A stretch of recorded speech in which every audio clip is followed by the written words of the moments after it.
ಆತ್ಮೀಯ ಬಂಧುಗಳೇ, ಶ್ರೀಮದ್ ಭಗವದ್ಗೀತೆ ತತ್ವ ವಿವೇಚನೆ ಟೀಕಾ ಅಧ್ಯಾಯ 6 ಆತ್ಮ ಸಂಯಮ ಯೋಗ.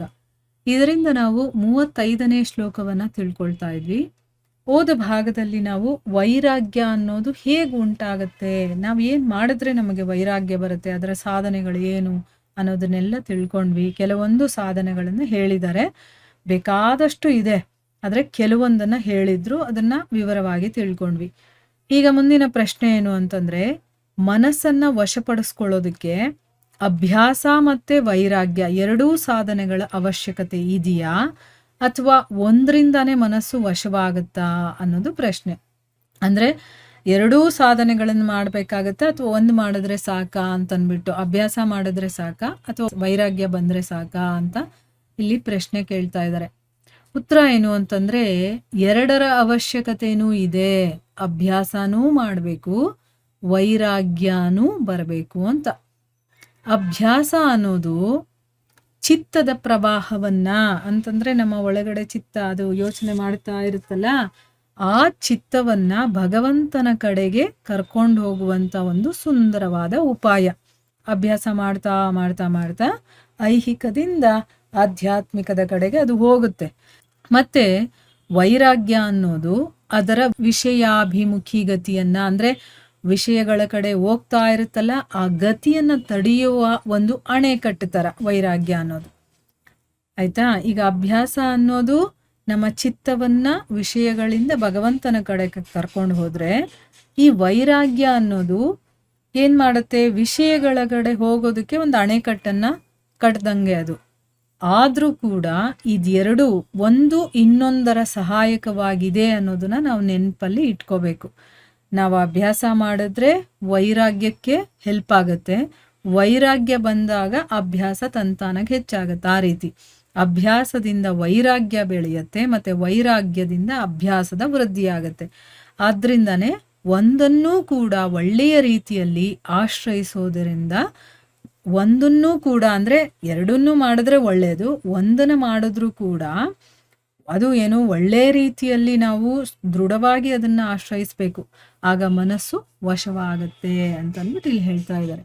ಅದು ಒಂದಕ್ಕೊಂದು ಪೂರಕವಾಗಿದ್ದಾವೆ, ಎರಡೂ ಕೂಡ ಒಂದಕ್ಕೊಂದು ಸಹಾಯ ಮಾಡ್ತವೆ. ಅದಕ್ಕೋಸ್ಕರನೇ ಅಭ್ಯಾಸ ಮಾಡ್ತಾ ಇದ್ರೆ ವೈರಾಗ್ಯ ಬೆಳೆಯುತ್ತೆ, ವೈರಾಗ್ಯದಿಂದ ಅಭ್ಯಾಸದ ವೃದ್ಧಿ ಆಗತ್ತೆ ಅಂತ ಅಂದ್ಬಿಟ್ಟು.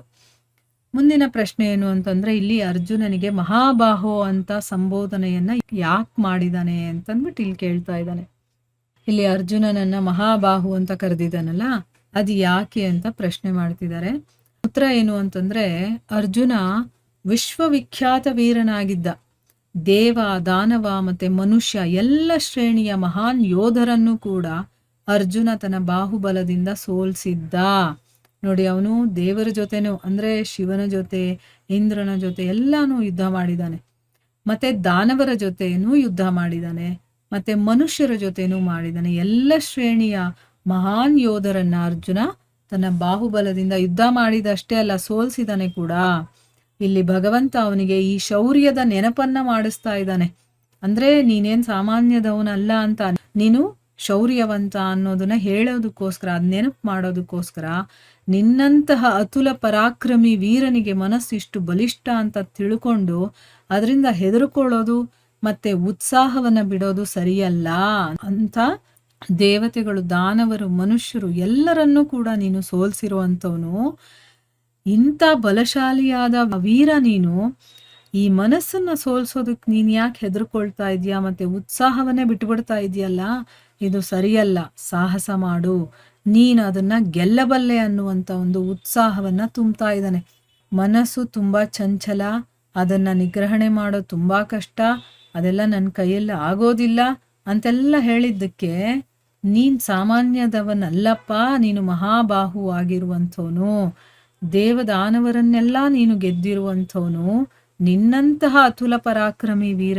ಮನಸ್ಸನ್ನ ಯೋಚನೆ ಮಾಡಿ ಅದು ಬಲಿಷ್ಠವಾಗಿರುವಂಥದ್ದು ಅಂತ ತಿಳ್ಕೊಂಡು ಹೆದರ್ಕೊಳ್ತಾ ಇದೆಯಲ್ಲ, ಉತ್ಸಾಹವನ್ನೇ ಬಿಟ್ಬಿಡ್ತಾ ಇದೆಯಲ್ಲ, ಆ ರೀತಿ ಮಾಡಬೇಡ. ಯಾಕೆಂದ್ರೆ ನೀನು ಸಾಧಾರಣವಲ್ಲ, ನೀನು ಸಾಹಸ ಮಾಡು, ನೀನು ಅದನ್ನ ಗೆಲ್ಲಬಹುದು, ನೀನು ಪ್ರಯತ್ನ ಮಾಡಿದ್ರೆ ಅದನ್ನ ಗೆಲ್ಲಬಹುದು ಅಂತ ಒಂದು ಉತ್ಸಾಹವನ್ನ ತುಂಬಿ ಅವನು ಧೃತಿಗೆಡದೇ ಇರೋ ಹಾಗೆ ಭಗವಂತ ಅಲ್ಲಿ ಅವನಿಗೆ ಸಪೋರ್ಟ್ ಮಾಡ್ತಾ ಇದ್ದಾನೆ.